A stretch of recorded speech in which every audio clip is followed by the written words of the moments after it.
नमस्कार बच्चों, चलिए आज हम क्लास 11th हिंदी गद्य खंड का जो पहला चैप्टर हम पढ़ रहे थे। पहले चैप्टर कौन सा था आपका? नमक का दरोगा। इसका सेकंड पार्ट हमें पढ़ना है। पहले पार्ट में आपने देखा था कि पंडित अलोपी दीन अपने सजीले रथ पर अर्धसुप्त अवस्था में आधे सोते हुए चले जा रहे थे। उन्हें समाचार मिला कि दरोगा जी ने गाड़ियां रोक दी हैं और वे घाट पर आपको बुलाते हैं। पंडित अलोपी दीन को लक्ष्मी की शक्ति पर पूरा विश्वास था, पूरा भरोसा था। वे मानते थे कि न्याय और नीति तो लक्ष्मी के ही खिलौने हैं। अतः निश्चिंत होकर दरोगा जी के पास वो पहुंचते हैं और बोले कि हम ब्राह्मणों पर तो आपकी कृपा दृष्टि रहनी चाहिए। बंसीधर जी ने सरकारी हुक्म को चेतावनी दी, सरकारी हुक्म की चेतावनी की, सरकारी हुक्म है हमें। अलोपी दीन ने रिश्वत देने की बात कही, लेकिन बंसीधर पर रिश्वत का जरा भी असर नहीं पड़ा। ठीक है ना, कोई असर नहीं पड़ता है उनको। वह कड़क कर बोला कि हम उन नमक हरामों में से नहीं हैं जो कौड़ियों में थोड़े से रुपए के पीछे अपना ईमान बेच देते हैं। आप इस समय मेरी हिरासत में हैं। और दरोगा ने बदलू सिंह को, जो जमादार था, उसको कह दिया कि सेठ जी को हिरासत में लेने का हुक्म है, इनको ले लीजिए हिरासत में। किंतु अलोपी दीन के प्रभाव के कारण वह उन्हें छू तक न पाया। उसकी हिम्मत नहीं पड़ रही थी कि हम इनको हिरासत में लें, तो कैसे लें। अब आगे, अब सुनना है आपको, ध्यान से सुनिए। पंडित अलोपी दीन स्तंभित हो उठे, चकित हो गए कि भाई ये कैसा व्यक्ति है, आज तक किसी ने मुझे हिरासत में नहीं लिया और ये मुझे हिरासत में ले रहा है। तो स्तंभित हो गए।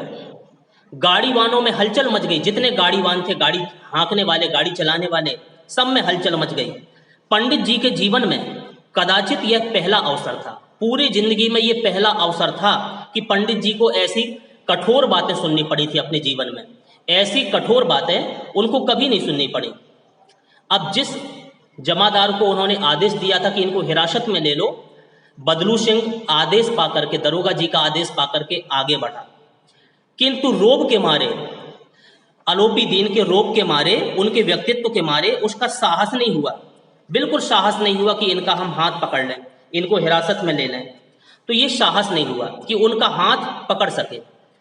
पंडित जी ने धर्म को धन का ऐसा निरादर करते कभी ना देखा था कि धन का निरादर कोई करेगा, अपने धर्म के पीछे धन को छोड़ देगा। विचार किया कि ये अभी लड़का है, ये जो दरोगा बन गया है ये लड़का है, उद्दंड बालक है, माया मोह के जाल में अभी पड़ा नहीं है, माया मोह के जाल में ये अभी नहीं पड़ा है, अल्हड़ है, झिझकता है। तो बहुत दीन भाव से बोले अलोपी दीन जी, बहुत ही दीन भाव से उससे बोलते हैं। क्या बोलते हैं? अरे बाबू साहब, ऐसा ना कीजिए, हमको हिरासत में आप क्यों लेते हो? ऐसा मत कीजिए, हम मिट जाएंगे, इज्जत हमारी धूल में मिल जाएगी कि अलोपी दीन बताओ तो हिरासत में ले लिए गए। हमारा अपमान करने से आपके हाथ क्या लगेगा? हमारा अपमान आप कर रहे हो, हमारा अपमान करोगे, आखिर आपके हाथ क्या लगेगा, क्या आएगा? हम किसी तरह आपसे बाहर थोड़े ही हैं, आपसे बाहर नहीं है, हम और आप सब एक ही हैं। ये उन्होंने अलोपी दीन जी ने उनसे कहा।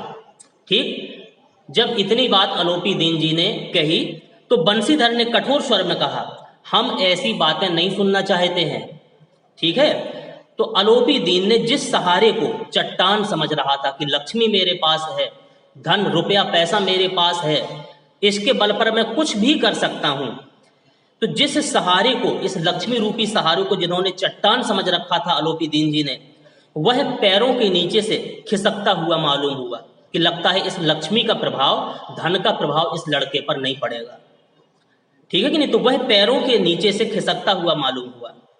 स्वाभिमान और धन ऐश्वर्य को कड़ी चोट लग गई। उनके स्वाभिमान को, अलोपी दीन जी को, उनके धन ऐश्वर्य को कड़ी चोट लगी कि वास्तव में ऐसे सच्चे व्यक्तियों के सामने पैसा कुछ काम नहीं करता है। किंतु अभी तक धन की सांख्यिक शक्ति का पूरा भरोसा था कि मैं धन रुपया पैसा बढ़ा बढ़ा करके इनको दूंगा, बोलूंगा इनके सामने कि भाई इतना ले लो, इतना ले लो, तो ये पिघल जाएगा, है कि नहीं? तो अभी धन की सांख्यिक शक्ति का पूरा भरोसा था अलोपी दीन जी को। अपने मुख्तार से बोलते हैं, अलोपी दीन जी अपने मुख्तार से बोलते हैं। क्या कहते? कि लाला जी, 1000 के नोट बाबू साहब को भेंट करो, 1000 का नोट बाबू साहब को भेंट कर दो, दे दो इनको। आप इस समय भूखे सिंह हो रहे हैं लगता है। दरोगा जी से कहा कि आप तो इस समय लगता है कि भूखे सिंह हैं। बंसीधर ने और गर्म होकर के कहा कि 1000 रुपये मुझे देते हो तुम, मुझे रिश्वत देते हो? 1000 नहीं, 1 लाख भी मुझे सच्चे मार्ग से नहीं हटा सकता। अगर तुम 1 लाख भी दोगे तब भी मैं अपने सच्चाई के रास्ते से नहीं हटूंगा। तो धर्म की इस बुद्धिहीन दृढ़ता, धर्म की इस बुद्धिहीन दृढ़ता और देव दुर्लभ त्याग पर मन बहुत झुंझलाया।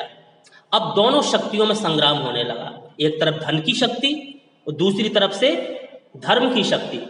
यानी कि बंसीधर जी धर्म पर अड़े थे, धर्म का आचरण कर रहे थे, और ये इनको धन की शक्ति का भरोसा था कि मैं धन से सब कुछ कर सकता हूं। तो अब दोनों शक्तियों में संग्राम होने लगा। धन ने उछल उछल कर आक्रमण करना शुरू कर दिया। धन ने यानी कि रुपए पैसे ने उछल उछल कर आलोपी दीन की तरफ से आक्रमण करना शुरू कर दिया बंशीधर के लिए। एक से पहले 1000 कहा था, अब वो 5000 पे आ गए। आलोपी दीन ने कहा कि भाई 5000 ले लो। जब बंशीधर जी 5000 पे तैयार नहीं हुए तो 5 से 10 पे बात आ गई कि भाई 10,000 ले लो हमसे, लेकिन हमें छोड़ो, अलग करो, ये मामला निपटाओ। 5 से 10, 10 से 15 पर बात पहुंच गई, 15,000 तक कह दिया, और 15 से 20,000 तक नौबत पहुंच गई। 15 से अब कितने हजार तक, 20,000 कह दिया कि भाई इनको 20,000 दे दीजिए और बात को निपटाइए। तो 20,000 तक नौबत पहुंच गई। किंतु धर्म, जो धर्म के रास्ते पर बंशीधर जी थे, धर्म अलौकिक वीरता के साथ इस बहुसंख्यक सेना के सम्मुख अकेले, यहां बहुत सारी सेना थी, वहां वो अकेले। तो मुंशी प्रेमचंद जी लिखते हैं, धर्म अलौकिक वीरता के साथ इस बहुसंख्यक सेना के सम्मुख अकेला पर्वत की भांति, जैसे पर्वत अपने स्थान पर अडिग रहता है, तो अकेला पर्वत की भांति अटल और अविचल खड़ा हुआ था। जब बहुत कुछ इन्होंने 20,000 तक कह दिया आलोपी दीन ने, लेकिन वो अपने रास्ते से अलग नहीं हुए, नहीं हटे। तो आलोपी दीन निराश होकर के बोला, आलोपी दीन जी निराश होकर के बोलते हैं कि अब इससे अधिक मेरा साहस नहीं है, इससे अधिक मेरा साहस नहीं है। ये उन्होंने कहा आलोपी दीन जी ने, ठीक है ना, कि इससे ज्यादा अब मैं नहीं दे सकता हूं, आगे आपको अधिकार है, जैसा करना हो वैसा कीजिए। बंशीधर ने अपने जमादार को ललकारा जोर से कि जल्दी से हिरासत में लो इनको। अब बदलू सिंह मन में दरोगा जी को गालियां देता हुआ, मन ही मन उनको गालियां दे रहा था कि बताओ किससे पंगा ले रहे हैं ये। तो मन ही मन में दरोगा जी को गालियां देता हुआ पंडित आलोपी दीन की ओर बढ़ा उनको हिरासत में लेने के लिए। पंडित घबरा करके कि भाई अब तो मैं हिरासत में हो जाऊंगा, ये दरोगा जी जबरदस्ती मान ही नहीं रहे हैं, पकड़ लेंगे। तो जहां से वो जमादार आगे बढ़ा उनको हिरासत में लेने के लिए, तो पंडित घबरा कर 2-3 कदम पीछे हट गए, घबरा गए, वो पीछे की ओर हटे, अत्यंत दीनता से बोले। अब बड़ी ही विनम्रता से आलोपी दीन जी बोले, बाबू साहब ईश्वर के लिए मुझ पर दया कीजिए, मैं 25,000 पर निपटारा करने को तैयार हूं। 25,000 ले लो अब मुझसे, 25,000 पर निपटारा करने के लिए तैयार हूं। तो बंशीधर जी ने कहा असंभव बात है। तो आलोपी दीन जी ने कहा कि 30,000 किसी तरह भी संभव नहीं। तो पंडित आलोपी दीन जी फिर कहते हैं, क्या 40,000 पर भी नहीं? 40,000 नहीं, 40 लाख पर भी असंभव है। बदलू सिंह, इस आदमी को अभी हिरासत में ले लो, अब मैं एक शब्द भी नहीं सुनना चाहता इसका। ये उन्होंने बंशीधर ने कहा, आदेश दे दिया। अब धर्म ने धन को पैरों तले कुचल डाला। देखो, धर्म अपने मार्ग से नहीं हटा, धर्म अपने मार्ग से नहीं हटा, तो धर्म ने धन को अपने पैरों तले कुचल डाला। आलोपी दीन ने एक हृष्ट पुष्ट मनुष्य को, जो जमादार आगे के लिए हथकड़ी लेकर के बढ़ रहा था उनको हिरासत में लेने के लिए, तो आलोपी दीन ने एक हृष्ट पुष्ट मनुष्य को हथकड़ियां लिए हुए अपनी तरफ आते देखा। चारों ओर निराश और कातर दृष्टि से देखने लगे कि अब मेरी रक्षा करने वाला कोई नहीं है शायद। इसके बाद एकाएक मूर्छित होकर के गिर पड़े। ये जीवन में पहली बार ऐसा मौका आया था आलोपी दीन जी के साथ कि हिरासत में लिए गए हों, तो वो उनको मूर्छित हो गए, वो मूर्छा खा करके नीचे गिर पड़े। दुनिया सोती थी, रात का वक्त था, दुनिया सोती थी पर दुनिया की जीभ जागती थी। सवेरे देखिए तो बालक, जब सवेरा हुआ इनको हिरासत में ले लिया गया आलोपीदीन को, तो चारों तरफ जहां देखो वहां बस यही बातें हो रही थी, इन्हीं का जिक्र हो रहा था। सवेरे देखिए तो बालक, वृद्ध, सबके मुंह से यही बात सुनाई देती थी कि जिसे देखिए वही पंडित जी के इस व्यवहार पर टीका टिप्पणी कर रहा था। पंडित आलोपीदीन जी के व्यवहार के लिए टीका टिप्पणी कर रहा था। निंदा की बौछारें हो रही थी उनकी, कोई निंदा कर रहा था, कोई बुराई कर रहा था।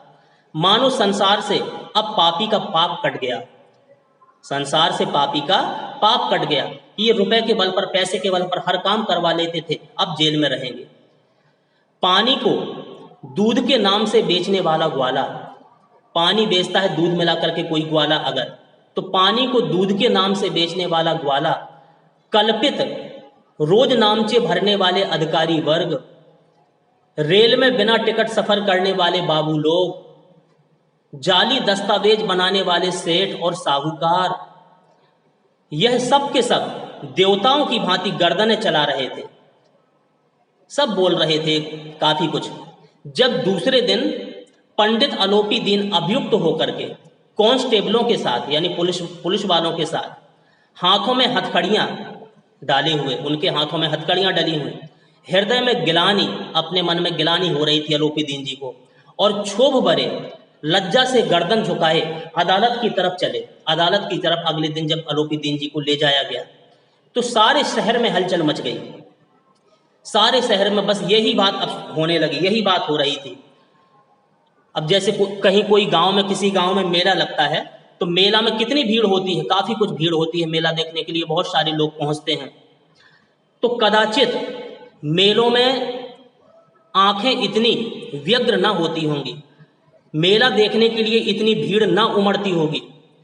हमारी आंखें, हम सबकी आंखें मेला देखने के लिए, कोई और अच्छे कार्य देखने के लिए इतनी बेचैन ना होती होंगी, ठीक है कि नहीं, कि जितनी भीड़ आलोपीदीन जी को देखने में, कि ऐसा व्यक्ति जिसको किसी ने हाथ तक आज तक नहीं छुआया, आज वो अदालत में जा रहा है, उसके हाथ में हथकड़ी है, इतनी भीड़ उनको देखने के लिए उमड़ पड़ी। भीड़ के मारे छत जैसे मकान बने थे, मकान की छतें भरी हुई आलोपीदीन को देखने के लिए, छत और दीवार में कोई भेद ना रहा, काफी भीड़ उनको देखने के लिए वहां पर इकट्ठी थी। किंतु अदालत में पहुंचते ही, अदालत में पहुंचने की देर थी कि बस कब अदालत में पहुंचे, अदालत में पहुंचने की ही देर थी। पंडित आलोपीदीन इस अगाध वन के सिंह थे, एक प्रकार के वो शेर की भांति थे, सब उनसे डरते थे, सब उनको जान पहचानते थे। तो पंडित आलोपीदीन इस अगाध वन के सिंह थे। अधिकारी वर्ग, जितने अधिकारी थे, सारे अधिकारी वर्ग उनके भक्त थे, उनको मानते थे, उनको सम्मान देते थे। अमले उनके सेवक थे आलोपीदीन जी के, वकील मुख्तार थे और आज्ञा पालक, उनकी आज्ञा का पालन करते थे सभी वकील। अर्दली, चपरासी तथा चौकीदार तो उनके बिना माल के गुलाम थे, बिना कुछ लिए ही उनकी सेवा में लगे रहते थे। तो ऐसा व्यक्तित्व था आलोपीदीन का। उन्हें देखते ही चारों तरफ से दौड़े। ये सारे लोग जब सुना कि हिरासत में लिए गए हैं आलोपीदीन, तो चारों तरफ से भीड़ इकट्ठा हो पड़ी। सभी लोग विस्मित हो रहे थे, ये सारे लोग, इसलिए नहीं कि आलोपीदीन ने क्यों यह कर्म किया, इसलिए आश्चर्यचकित नहीं हो रहे थे कि आलोपीदीन जी ने ऐसा कार्य क्यों किया, बल्कि इसलिए कि वह कानून के पंजे में कैसे आए। अभी तक तो कानून के पंजे में कभी नहीं आए, लेकिन कैसी ऐसी बात हो गई कि कानून के पंजे में वो आए। ऐसा मनुष्य जिसके पास असाध्य साधन करने वाला धन, असाध्य साधन कुछ भी खरीद सके, वो इतना धन भरा हुआ है जिसके पास, अनन्य वाचालता हो, बोलने में बहुत कुशल है, बोलने में बहुत निपुण है, वह क्यों कानून के पंजे में आए। इसलिए और लोग देखने के लिए उमड़ पड़े। प्रत्येक मनुष्य उनसे सहानुभूति प्रकट कर रहा था। बड़ी तत्परता से इस आक्रमण को रोकने के निर्मित वकीलों की एक सेना तैयार करी गई। आलोपीदीन जी की तरफ से बहुत बड़ी वकीलों की सेना तैयार करी गई इस केस को निपटाने के लिए। न्याय के मैदान में धर्म और धन में युद्ध ठन गया। एक तरफ धर्म था और एक तरफ धन था। धन की बदौलत सारे कार्य करवा रहे थे आलोपीदीन जी। एक तरफ जो धर्म के रास्ते पर बंशीधर जी चल रहे थे, चुपचाप खड़े हुए थे, उनके पास सत्य के सिवा ना कोई बल था, सिर्फ सत्य था, सच्चाई थी उनके हाथ में, ना कोई बल था, ना स्पष्ट भाषण के अतिरिक्त कोई शस्त्र की हाथ में हथियार लिए हों, कोई उनके पक्ष में गवाही देने के लिए तैयार नहीं, ना कोई गवाह था, किंतु लोभ से डामाडोल। गवाह थे तो, अगर चाहते तो गवाही, लेकिन लोभ से उन्होंने रुपए भर दिए आलोपीदीन जी ने, है कि नहीं। तो कोई उनके पक्ष में यानी बंशीधर की तरफ से कोई गवाही देने के लिए भी तैयार नहीं था। यहां तक कि मुंशी जी को न्याय भी अपनी ओर से कुछ खिंचा हुआ दिख पड़ता था कि अब मेरी तरफ से न्याय चला जाएगा, ये धन के बदौलत, धन के कारण सब कुछ काम करवा लेगा, सबको अपने पक्ष में इसने कर लिया है आलोपीदीन जी ने। तो एक समय तो उनको लगा बंशीधर को कि मेरे हाथ से ये केस चला जाएगा। वह न्याय का दरबार था, परंतु उनके कर्मचारियों पर पक्षपात का नशा छाया हुआ था, पक्षपात। किंतु पक्षपात और न्याय का क्या मेल। जहां पक्षपात हो, है कि नहीं, पक्षपात का कार्य हो रहा हो, वहां न्याय की कल्पना भी नहीं की जा सकती कि सब पक्षपात के कारण उसी की तरफ सब कुछ चला जाएगा। तो मुकदमा जब उनकी तरफ सारे वकील हो गए, सब कोई उन्हीं के पक्ष में हो गए, आलोपीदीन के पक्ष में ही सब लोग बोलने लगे, तो मुकदमा शीघ्र ही समाप्त हो गया। जल्दी से मुकदमा की सुनवाई हो गई, समाप्त हो गया। डिप्टी मजिस्ट्रेट ने अपनी तजवीज में लिखा कि पंडित आलोपीदीन के विरुद्ध, जो डिप्टी मजिस्ट्रेट जिनके सामने ये फैसला सुनाया गया, उन्होंने क्या लिख दिया कि पंडित आलोपीदीन के विरुद्ध दिए गए प्रमाण निर्मूल हैं, बेकार हैं और भ्रमात्मक हैं, भ्रम पैदा करने वाले हैं।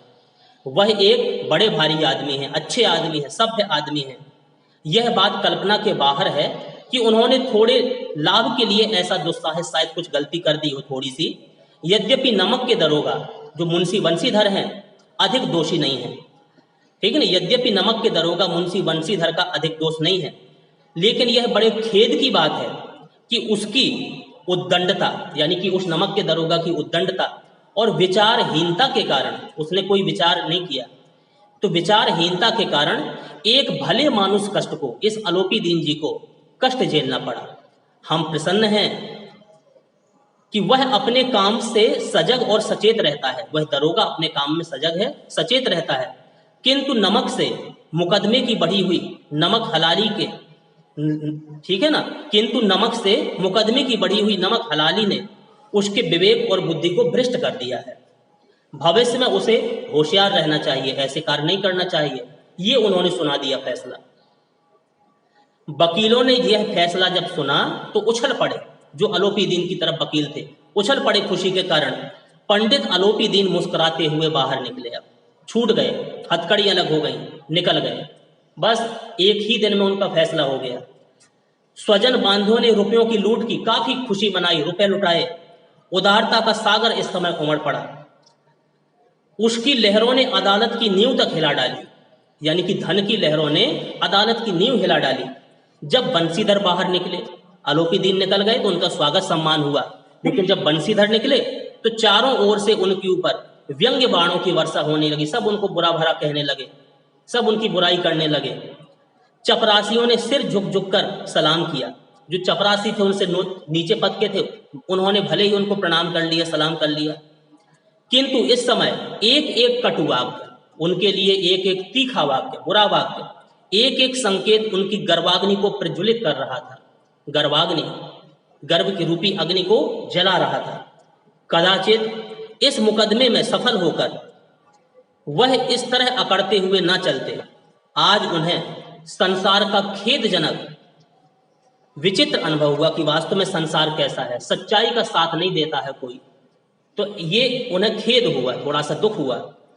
न्याय और विद्वता, लंबी चौड़ी उपाधियां, बड़ी बड़ी दाढ़ियों और ढीले चोंगे एक भी सच्चे आदर के पात्र नहीं है। उन्होंने कहा कि सब पैसे के पीछे सब बिक जाते हो, चाहे जज हो, चाहे वकील हो, चाहे अर्दली हो, चपरासी हो, पैसे के पीछे सब बिक जाते हैं, सब बेकार है।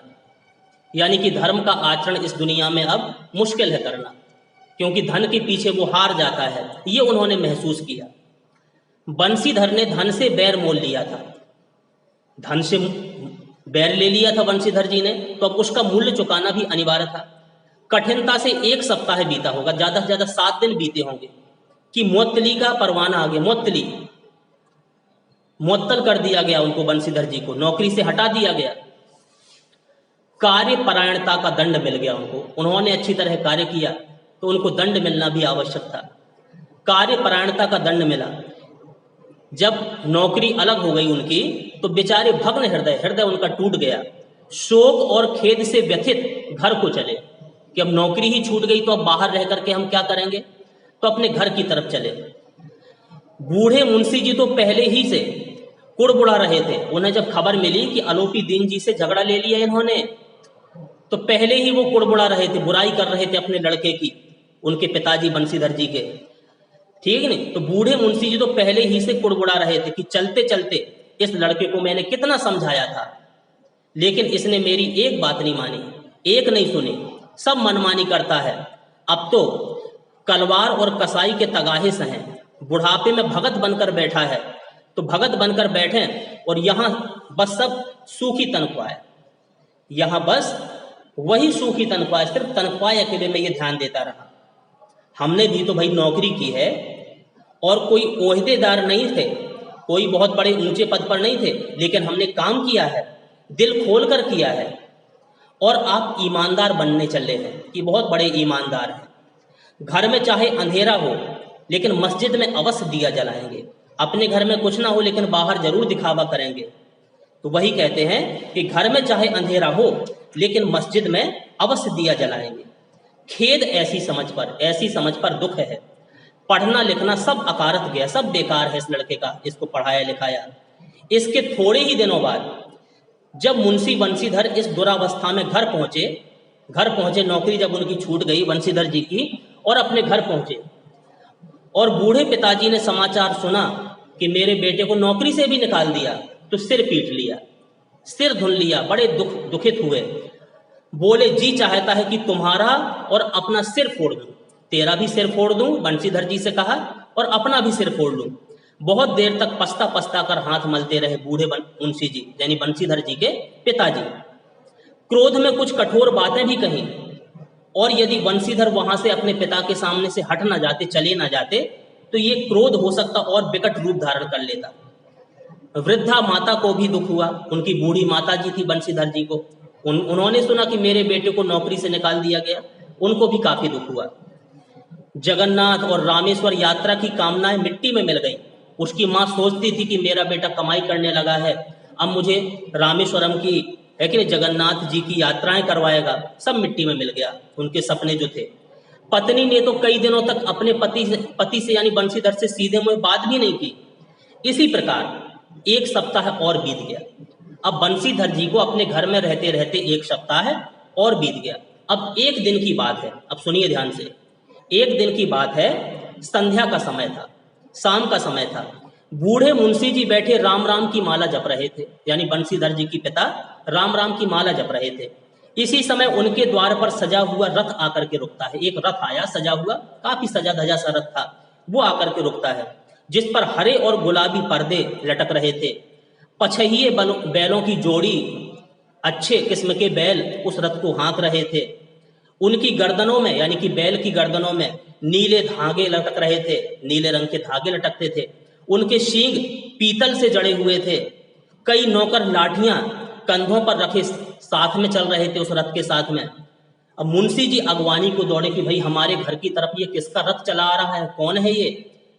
तो लगता है कोई विशेष व्यक्ति है, तो उनकी अगवानी करने के लिए मुंशी जी दौड़े। देखा जब जाकर के तो पंडित आलोपी दीन थे, पंडित आलोपी दीन जी, जिनके कारण उनके लड़के की नौकरी निकल गई। तो देखा तो पंडित आलोपी दीन है। झुक करके तो उनके पिताजी ने झुककर दंडवत की, उनको प्रणाम किया आलोपी दीन जी को, और लल्लो चप्पू की बातें करने लगे क्योंकि वो बहुत बड़े आदमी थे। तो क्या कहते हैं उनके पिताजी बंशीधर जी के कि हमारा भाग्य उदय हो गया, जो आपके चरण आज हमारे घर पर हमारे दरवाजे पर पड़े। आप हमारे पूज्य देवता हैं, है कि नहीं? आपको कौन सा मुंह दिखाएं हम, मुंह में तो कालिख लगी हुई है, हमारे बेटे ने तो हमारे मुख में कालिख लगा दी है, किंतु क्या करें, लड़का अभागा कपूत है, हमें कपूत पैदा हुआ है, नहीं तो आपसे क्यों मुंह छिपाना पड़ता आज हमें।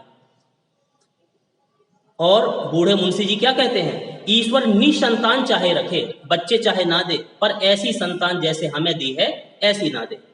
आलोपी दीन ने कहा नहीं भाई साहब, ऐसा ना कहिए, तो मुंशी जी ने चकित होकर के कहा, ऐसी संतान को ऐसा ना कहूं तो क्या कहूं। आलोपी दीन ने वात्सल्यपूर्ण स्वर में कहा। उनके हृदय में बच्चे के प्रति प्रेम उमड़ आया। तो वात्सल्यपूर्ण स्वर में कहा, कुल तिलक, कुल तिलक और पुरुषों की कीर्ति उज्जवल करने वाले संसार में ऐसे कितने धर्मपरायण मनुष्य हैं, है कि नहीं, जो धर्म पर अपना सब कुछ अर्पण कर सके। बहुत कम बिरले लोग होते हैं। ऐसा ही तुम्हारा बेटा है। तुम्हारा बेटा कलंक नहीं है, तुम्हारे परिवार का कुल तिलक है, कीर्ति उज्जवल करने वाला है, धर्म का आचरण करने वाला है। ऐसे बहुत ही कम लोग होते हैं जो अपने धर्म के पीछे सब कुछ त्याग देते हैं। तो ये आलोपी दीन जी ने कहा।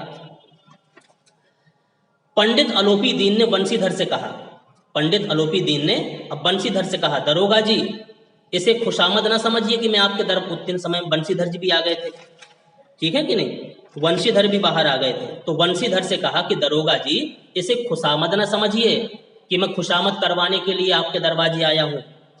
खुशामद करने के लिए मुझे इतना कष्ट उठाने की जरूरत ना थी। उस रात को आपने अपने अधिकार बल से, आप दरोगा थे, आपने अपने अधिकार बल से मुझे अपनी हिरासत में ले लिया था, किंतु आज मैं आपके दरवाजे आया हूं। आज मैं अपनी स्वेच्छा से आपकी हिरासत में हूं, आपकी हिरासत में हूं।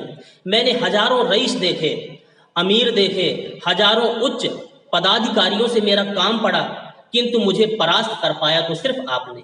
ये बंशीधर जी से आलोपी दीन ने कहा।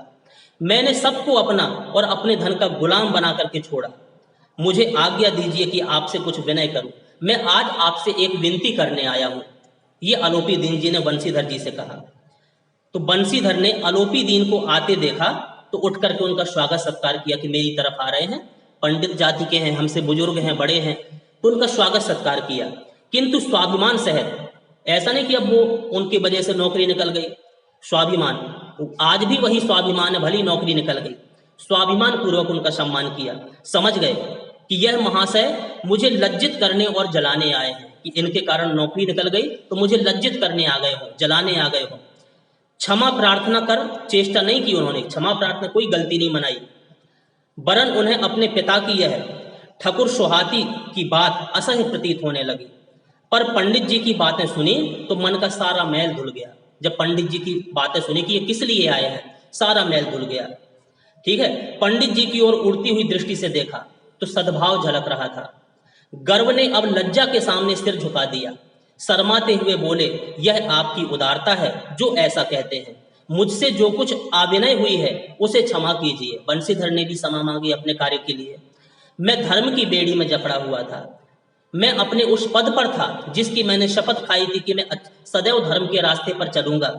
तो मैं अपने धर्म के रास्ते पर था, उसमें जकड़ा हुआ था धर्म की बेड़ी में। नहीं तो मैं तो वैसे आपका सेवक हूं, बेटे की भांति हूं। ये बंशीधर जी ने कहा, आपका दास हूं, जो आज्ञा होगी वह मेरे लिए सिर माथे पर है। तो आलोपी दीन जी ने विनीत भाव से कहा, नहीं, नदी तट पर आपने मेरी प्रार्थना नहीं स्वीकार की थी। जब मैंने काफी विनती की थी आपने उस समय मेरी प्रार्थना स्वीकार नहीं की थी, किंतु आज स्वीकार करनी पड़ेगी। वंशीधर बोले, मैं किस योग्य हूं, किंतु जो कुछ सेवा मुझसे हो सकेगी उसमें त्रुटि ना होगी, कोई गलती नहीं होगी। आलोपी दीन ने तुरंत एक थैले में से एक स्टाम्प लगा हुआ एक पत्र निकाला, स्टाम्प पेपर निकाला और उसे वंशीधर के सामने रखकर बोले, इस पद को स्वीकार कीजिए। एक उसमें पद लिखा था, इस पद को स्वीकार कर लीजिए और अपने हस्ताक्षर कर दीजिए। मैं ब्राह्मण हूं, जब तक यह सवाल पूरा न करिएगा, जब तक आप साइन न करेंगे, द्वार से नहीं हटूंगा। मुंशी वंशीधर ने उस कागज को पढ़ा तो कृतज्ञता से उनका उपकार मानते हुए उनकी आंखें भर आईं, आंखों में आंसू आ गए वंशीधर जी के। पंडित आलोपी दीन ने उनको अपनी सारी जायदाद का, जितनी जायदाद थी पंडित आलोपी दीन के पास, तो उस सारी जायदाद का उन्हें स्थायी मैनेजर, सदैव के लिए मैनेजर नियुक्त कर दिया था। 6000 वार्षिक वेतन के अतिरिक्त रोजाना खर्च अलग, सवारी के लिए घोड़े, रहने के लिए बंगला, नौकर चाकर, ये मुफ्त में सब कुछ लिखा हुआ था कि ये पद तुम्हें ग्रहण करना है, ये चीजें, सुख सुविधाएं तुम्हें मिलेंगी। तो कंति स्वर में बोले, पंडित जी मुझ में इतनी सामर्थ्य नहीं है। बंशीधर जी कहते हैं कि मुझ में इतनी सामर्थ्य नहीं है कि आपकी उदारता की प्रशंसा कर सकूं, किंतु मैं ऐसे उच्च पद के, इतना ऊंचा पद आप दे रहे हैं, इस उच्च पद के योग्य में नहीं हूं। ये उन्होंने बंशीधर जी ने कहा। आलोपी दीन हंसकर बोले, मुझे इस समय एक अयोग्य मनुष्य की ही जरूरत है, तुम्हारे जैसे इंसान की ही जरूरत है। बंशीधर ने गंभीर भाव से कहा, यो तो मैं आपका दास हूँ, सेवक हूँ। आप जैसे कीर्तिमान, आप जैसे सज्जन पुरुष की सेवा करना मेरे लिए सौभाग्य की बात है, किंतु मुझ में न विद्या है, न बुद्धि है, और न वह स्वभाव भी है जो इन त्रुटियों की पूर्ति कर देता है। ऐसे महान कार्य के लिए तो एक बड़े मर्मज्ञ और अनुभवी मनुष्य की जरूरत पड़ेगी। आलोपी दीन जी ने फिर क्या किया? आलोपी दीन ने कलमदान से कलम निकाली, तुरंत कलम निकाली हस्ताक्षर करने के लिए, और उसे बंशीधर के हाथ में देकर के बोले, ना मुझे विद्वता की आवश्यकता है, किसी विद्वान व्यक्ति की चाह नहीं है, न अनुभव की, न मर्मज्ञता की, न कार्यकुशलता की। इन गुणों के महत्व का परिचय मैं खूब पा चुका हूं। अब सौभाग्य और सुअवसर ने, मेरा सौभाग्य है, मुझे एक सुंदर सा अवसर मिल गया है कि मुझे वो मोती प्राप्त हो गया है जिसकी मुझे चाह वर्षों से थी। तुम जैसा मोती मुझे मिल गया है जिसके सामने योग्यता और विद्वान की चमक फीकी पड़ जाती है। ठीक है कि नहीं? यह कलम लीजिए, अधिक सोच विचार ना कीजिए और दस्तखत कर दीजिए। परमात्मा से यही प्रार्थना करता हूं कि आपको सदैव वही नदी किनारे वाला बेमुरव्वत उद्दंड कठोर परंतु धर्मनिष्ठ दरोगा बनाए रखे। वैसा ही स्वभाव आपका बना रहे, मैं यही ईश्वर से कामना करता हूं। जब इतनी बात आलोपी दीन जी की बंशीधर ने सुनी तो बंशीधर जी की आंखें डबडबा आईं, उनकी आंखें भर आईं, आंखों में आंसू आ गए। हृदय के संकुचित पात्र में इतना एहसान नहीं समा सका। एक बार फिर पंडित जी की ओर भक्ति और श्रद्धा की दृष्टि से देखा और कांपते हुए हाथ से मैनेजरी के कागज पर हस्ताक्षर उन्होंने कर दिए। जब हस्ताक्षर कर दिए बंशीधर जी ने, तब आलोपी दीन ने प्रफुल्लित होकर के, प्रसन्न होकर के, खुश होकर के उनको गले से लगा लिया। तो ये कहानी थी नमक का दरोगा। शायद आपको अच्छी लगी होगी। ठीक है, इस पाठ को आप बराबर अब ध्यान से पढ़िए, समझिए। ठीक है, इसके क्वेश्चन आंसर भी आपको हम समझाएंगे। इस पाठ में कहीं कोई भी आपको दिक्कत होती है कि नहीं, तो उसको बराबर पूछते रहिए, समझते रहिए, सुनते रहिए।